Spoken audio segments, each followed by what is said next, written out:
Hey guys, welcome back to Ripe Stories. In this video, a homeowner association sued me because I installed solar panels on my private property despite me not even being a member. I don't care about their property values, but they are trying to ruin my life and I honestly don't know what to do. Let's dive right into the video.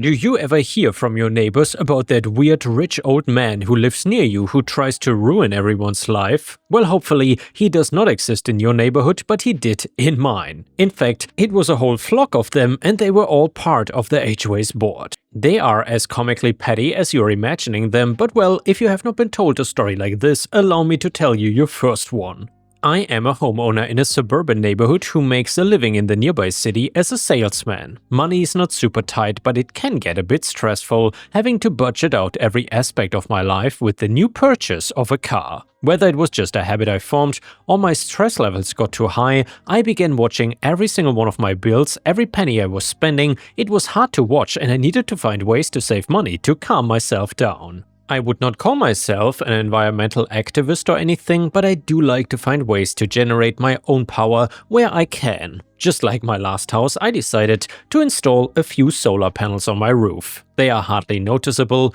and they do wonders for my own power bill. It also helps that I am in an area that gets a lot of sun and not a lot of clouds, so it is actually rare that I have to worry about finding other ways to have power. From what I could tell, no one I'd ever met had a problem with me having them, and well, it was my own money and my own responsibility, and in no way did it negatively affect anyone else around me. Simple concept, right? Well, apparently not. After about a week of having the panels on the roof, I got a letter in the mail from the president of the HOA. I forgot to mention this, but I am not even a part of this HOA. Most of the houses here are, but I decided to just opt out. It was not personal or anything, but this was one of the reasons that I decided not to join it. I did not have to tell anyone about it beforehand, but I'm pretty sure you have to check to see if they should bother telling me what to do. The letter was a nasty criticism of how I was living my life and how the solar panels were not allowed in this neighborhood. He demanded that I remove them before the HOA gets any further involved. I honestly just thought it was funny. They actually had no real power over me, and yet they were so offended by a personal decision that again is not even that noticeable.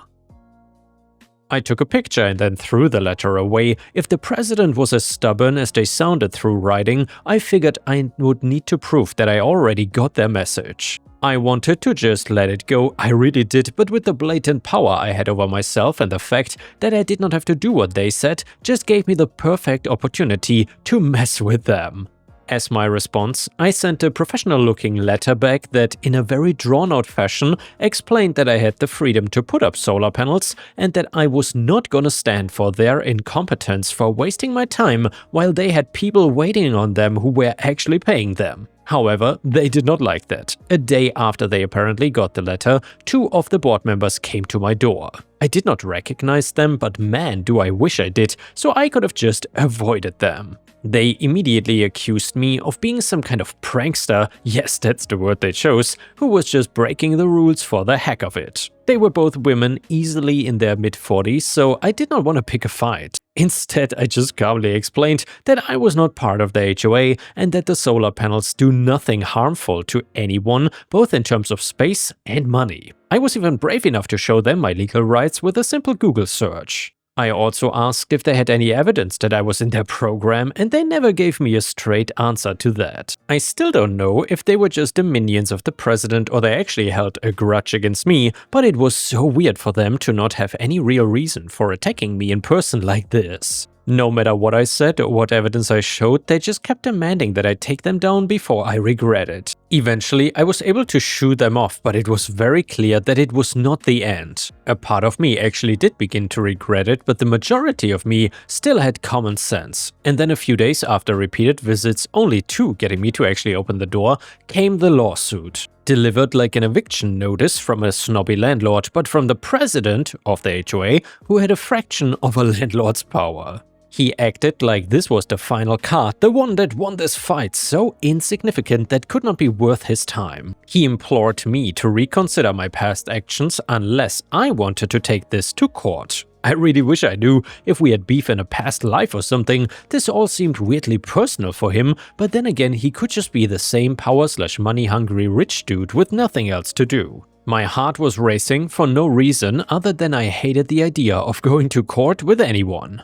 Yes, even if it was an easy case, they were all rich. They could hire a lawyer to BS their way through any logic, and I was not sure that I was a prominent enough member of society to be able to talk my way out of anything, especially since I was a bit rusty with how the system worked. Well, I was not gonna let that happen without a fight of my own though. I hired a specialist to work on my case, and when we first talked on the phone, it was clear that he was skeptical of me when I explained the situation.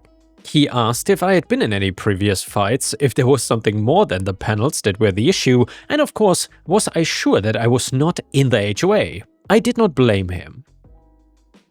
It was as stupid as it sounded, and there was no way I was gonna pay the price for it. I won't get into all the details, but let's just say they were not holding back on their terms for the lawsuit. The most prominent issue they were after was the idea that the solar panels decreased the property value of the surrounding houses and therefore threatened the HOA. Both of us made absolutely sure that there weren't any loopholes because it was pretty easy to figure out that the exact opposite was true.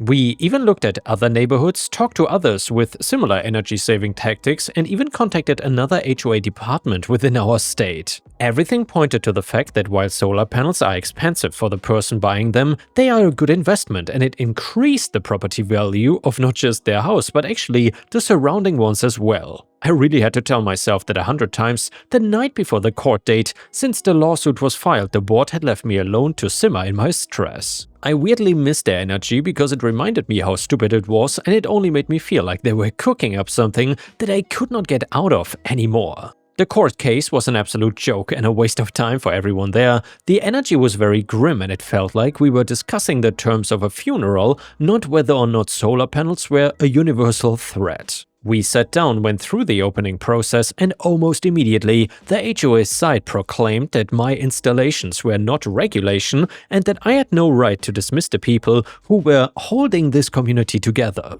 They were saying it so confidently with this strange touch of innocence, and their lawyer was sure playing it up for them. Really, you don't see that level of delusion just anywhere else.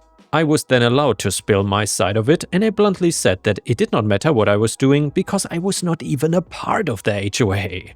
I showed all the documents I had proving that to the judge, including the letter. Not that I really needed to, but I also showed the evidence my specialist had found about the property tax decrease accusation, which completely nullified the lawsuit. Even with it so obviously stated, the HOA president looked at me like I was making it up.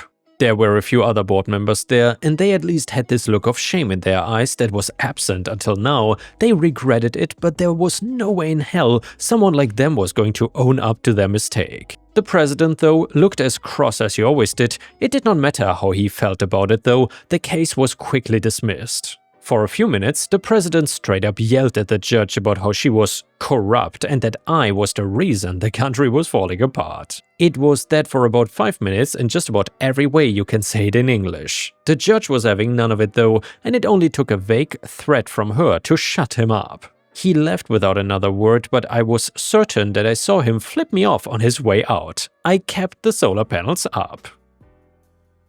And for a few days, I debated if I could ever get over the feeling that someone else would have a problem with them and I would be back to square one, but then I realized that there was no point letting imaginary people control me.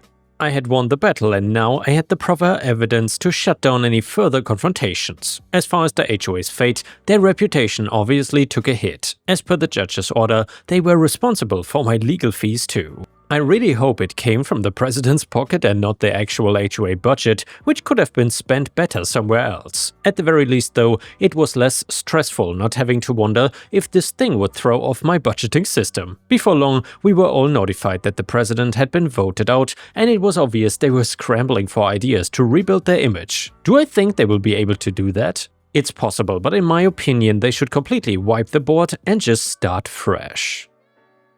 I was also told that some of my neighbors have decided to follow my victory by installing solar panels of their own, or at the very least looking into other forms of sustainable energy. One guy actually came to my door to have me walk them through the process of saving energy and how to install the panels. People really like the idea of smaller energy bills for some reason. I'm well aware of other stories on this subreddit that talk about worse HOA members than the one I had to deal with, but in my heart I still feel like the majority of people are good, honest citizens. Now, if I do have another incident like this, I will come back and edit the post to tell everyone that humanity is bad. Anyway, if you're still seeing this part, everything is going pretty nicely. And yeah guys, if you would never want to live in an HOA, please don't forget to leave a comment and let me know your opinions about HOAs in general. Either way, now let's continue with another awesome HOA story that is super satisfying. It is titled, I found a loophole and taught my HOA a lesson. And by the way, it would be amazing if we could reach 1000 likes on the video. That would help me tremendously. So anyway,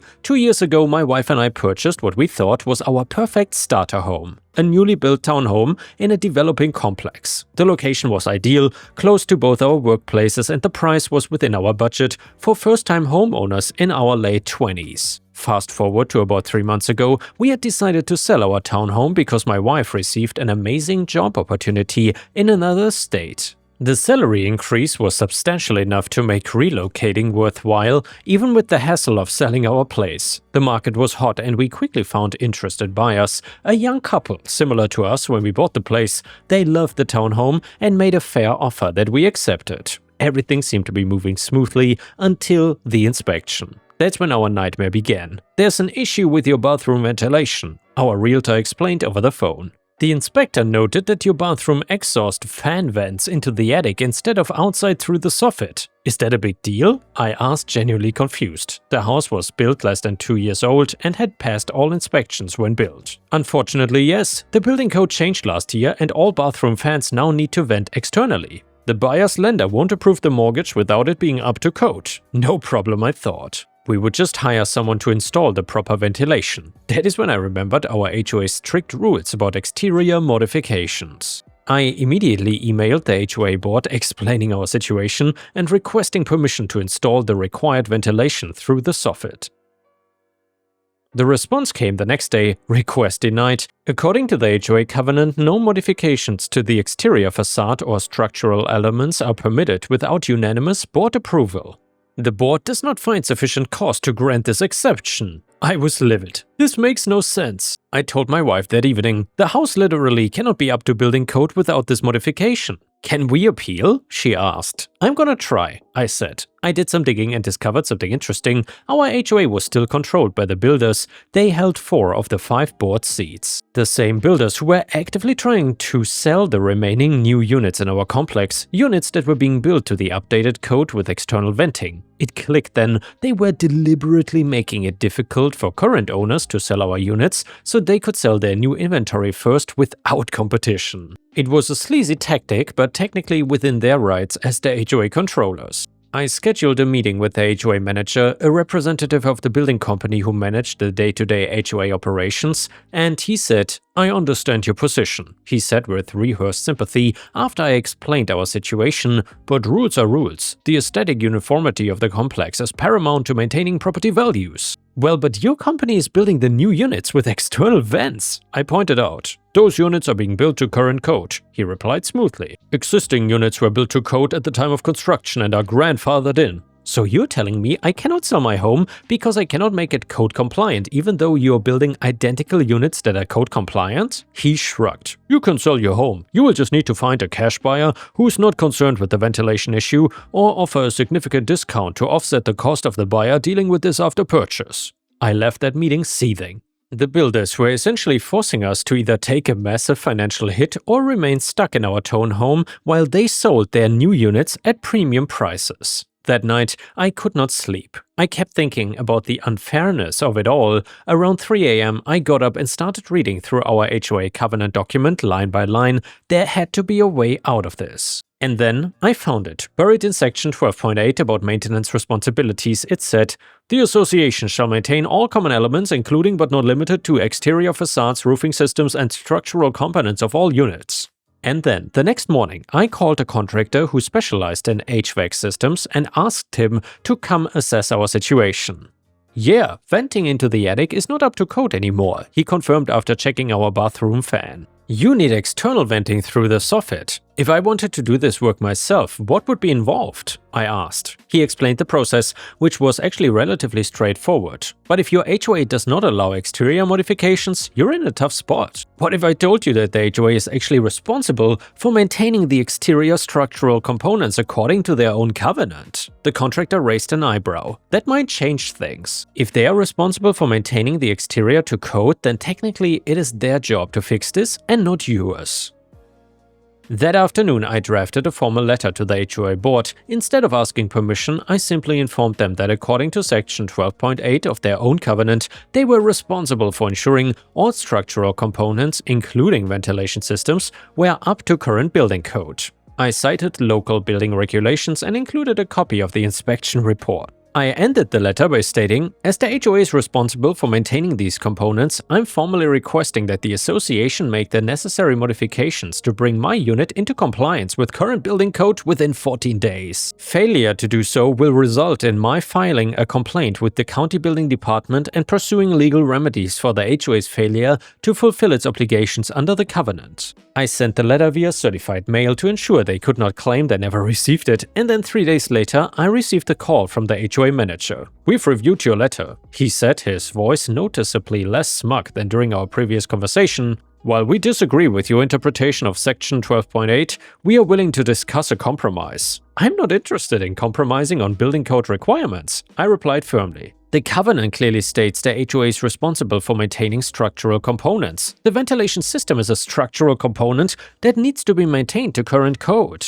"That is not the intended meaning," I cut him off. "I've already scheduled a meeting with the county building inspector to discuss how units in our complex are being prevented from meeting code requirements. I'm sure they will be interested to hear about how the builders are constructing new units to code while actively preventing existing homeowners from doing the same." There was a long pause. "That won't be necessary," he finally said. "The board will review this matter again at our emergency meeting tomorrow." Well, the next day, I received an email granting special one-time permission for this ventilation modification with the stipulation that the work be performed by their approved contractor. I replied thanking them for the permission but noting that, as per the covenant, the HOA should be covering the cost since it was their responsibility to maintain exterior structural elements to code. Another day of silence followed before I received a response agreeing to cover the costs, though they insisted that this was a courtesy and not an admission of responsibility. I had the work completed the following week. The buyer's lender approved the mortgage and we closed on the sale without further issues, but I was not done yet. At the next open HOA meeting, I brought printouts of the relevant covenant sections and building codes.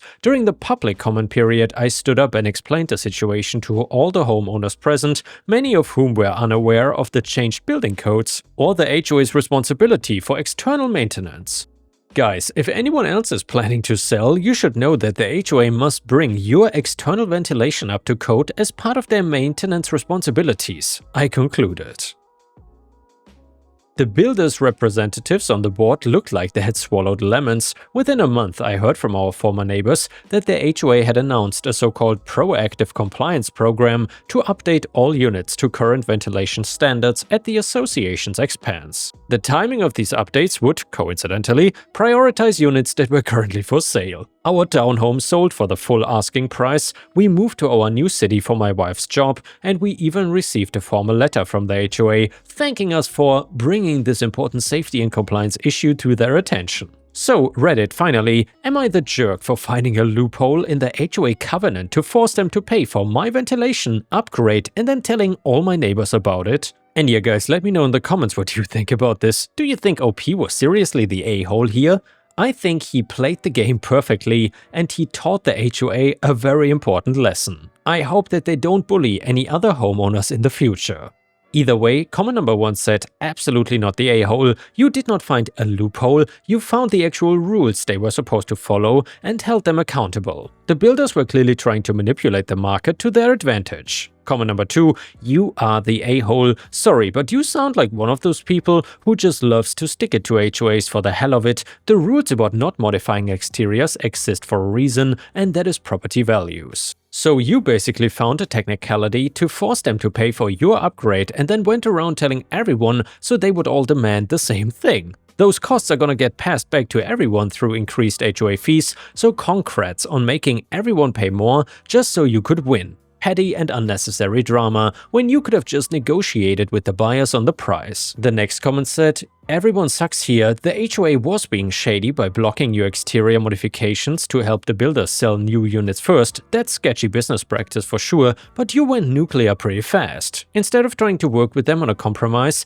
you immediately threatened legal action and then went public to stir up all the neighbors. Plus, your so-called loophole interpretation is questionable at best. Maintenance of existing structures is not the same as upgrades to meet new codes. Everyone here just acted in their own self-interest with zero consideration for others or finding reasonable solutions. This is a classic HOA versus homeowner pissing contest where everyone ends up wet. And before we end the video, we will read one last story from r/malicious compliance that you don't want to miss. It is titled, "You want a list of every item I do every day?" Okay, here you go. So I got a manager who is, well, I won't say what I want to call him, but he is a thumbs down kind of guy. He is especially a thumbs down kind of guy towards women who work for him. We are talking a gross nail-beds, pink eye carrying, hit with a hammer and swollen with infection, sort of thumbs facing down kind of guy. Here I am, one of the maybe 5 women in the department of 40 to 50 people, and mind you, I have a supervisor I directly report to.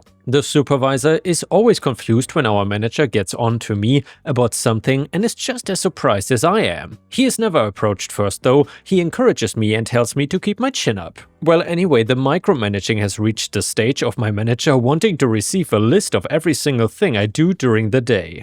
My malicious compliance seems insignificant, but oh boy does it make me feel better. So number 1, I slightly changed the subject of every single daily email so they don't group together in his inbox, and when he wants to micromanage he will have to dig. Number 2, I blowed the hell out of those emails with useless info, things like I asked someone a question or reviewed internal policy on XYZ to ensure correctness, with next line as I did XYZ in compliance with the policy. Number 3, I have the line items very vague. Instead of I closed the task of this ticket number with issue XYZ, I will put things like closed ticket number. Ever since I started this, he has not been replying to them as much. I had no idea this would work as well as it does. And yes, I'm a very detailed person and it's going against the core of my being of sending such a terrible deliverable, but damn does it make me smile. And yes, I am job hunting, and yes, it will be devastating for him to lose me doing the tasks alone that most businesses have an entire team on, and yes, I'm excited to send an email that only says